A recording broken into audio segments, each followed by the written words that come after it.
Hello dear learners, here myself Sujit Karpe coming with a new topic, tuberculosis, which is the major cause of death in mankind.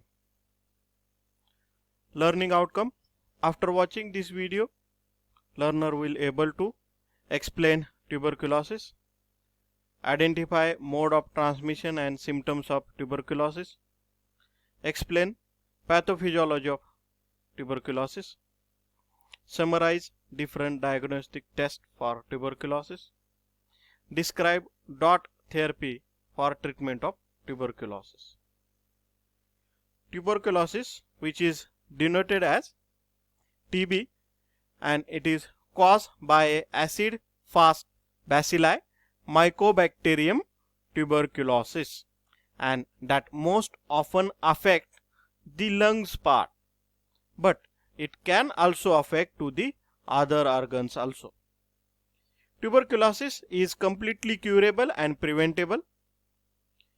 Every year 10 million people fall ill with tuberculosis. Despite being a preventable and curable disease, around 1.5 million people die from TB each year, making it the world's top infectious killer. The person with compromised immune system, such as people living with HIV, malnutrition or diabetes, or the people with use of tobacco, they are having the higher risk of falling ill.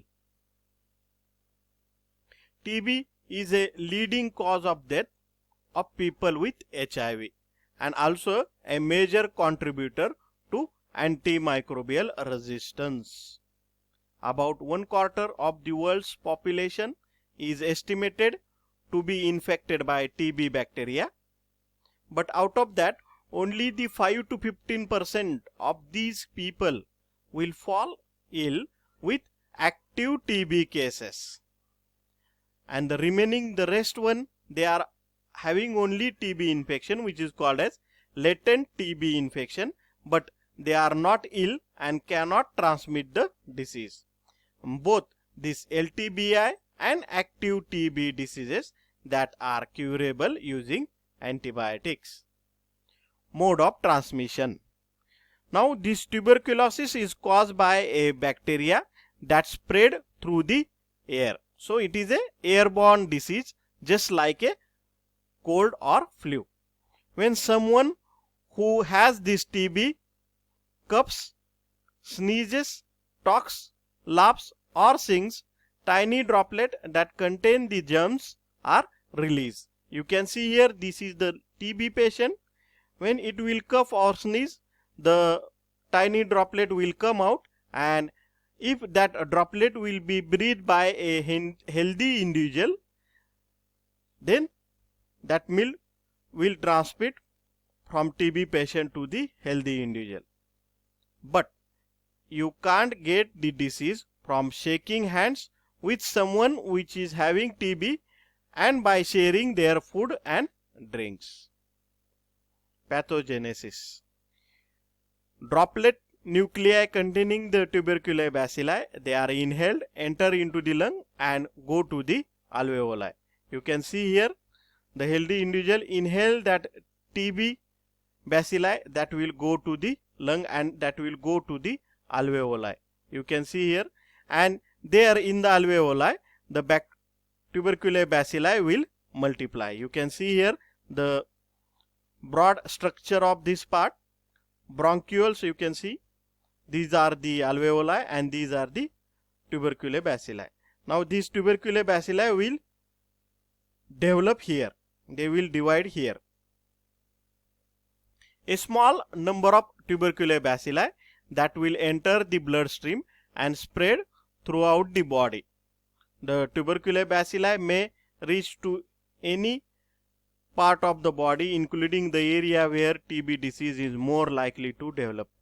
Such areas are brain, larynx, lymph node, lungs, spine and kidney. So the TB infection it is not only for the lung, it is for brain, larynx, lymph node, spine as well as kidney. Within 2 to 8 weeks, a special immune cell which is called as macrophage. Here you can see the white colored spherical structure, they are macrophage. They ingest and surround the tubercular bacilli. Now this red color rod, they are tubercular bacilli. The cells from the barrier cell called as granuloma. So they will cover these bacilli, and this structure is called as granuloma, and that keep the bacilli contained and under control. And this is called as the latent TB infection. Sometimes if the immune system cannot keep these tubercular bacilli under control, the bacilli begin to multiply rapidly, and that will transfer into TB disease. Now here you can see that this cover is broken by the bacilli, that will come out, go other part and again multiply there. This process can occur in different area in the body such as lungs, kidney, brain or bones.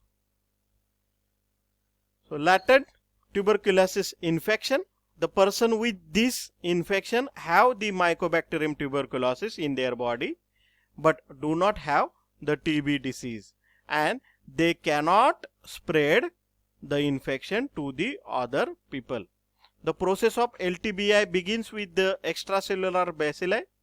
They are ingested by the macrophage and presented to other white blood cells. This triggers the immune response, in which the white blood cells kills and encapsulate the most of the bacilli, that will leading to formation of granuloma. Within weeks after the infection, the immune system is usually able to halt the multiplication of tubercular bacilli and preventing the further progression of disease, and this is called as latent tuberculosis infection. Now tuberculosis disease. In some patient, the tubercular bacilli overcome the immune system and multiply, resulting in progression from LTBI to TB disease. Person who have TB disease are usually infectious, and they may spread the bacteria to the other people. The progression of LTBI to TB disease may occur at any time from soon to many years later after having the infection. Body fluid or tissue from the disease site should be collected for smear and culture. The positive culture of M. tuberculosis confirms the diagnosis of TB disease. Now the symptoms. The people with TB infection, they don't have any signs and symptoms, but if this infection can develop into TB disease, they can show the symptoms such as prolonged cough, chest pain, weakness and fatigue, weight loss, fever and night sweat. And these symptoms, they are often mild for many months, thus leading to delay in seeking the care and increasing the risk of spreading the infection to the others. Now the diagnosis.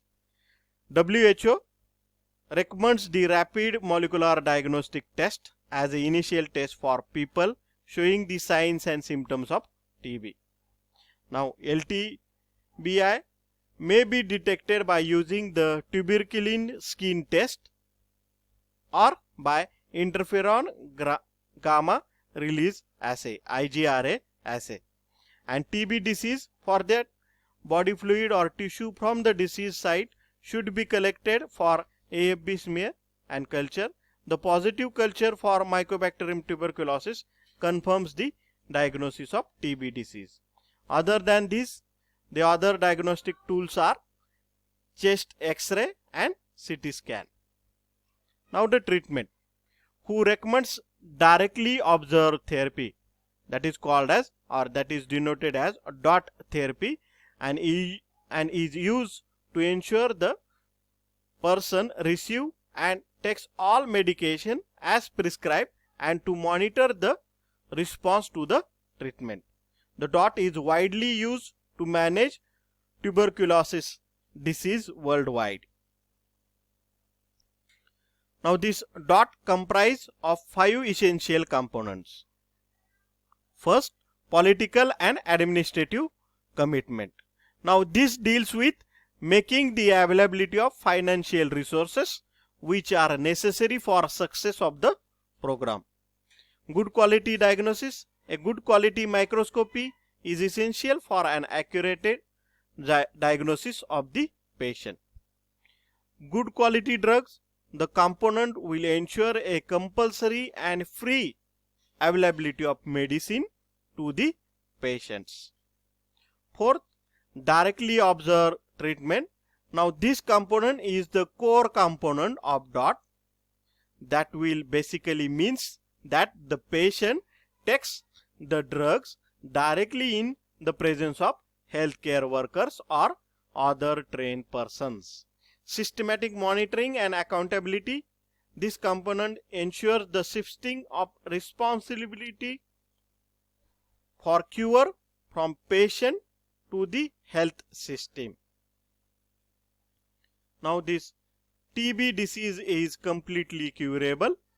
For new patient with presume that the drug susceptibility to the pulmonary TB, the World Health Organization recommends that they should have 6 months of the treatment.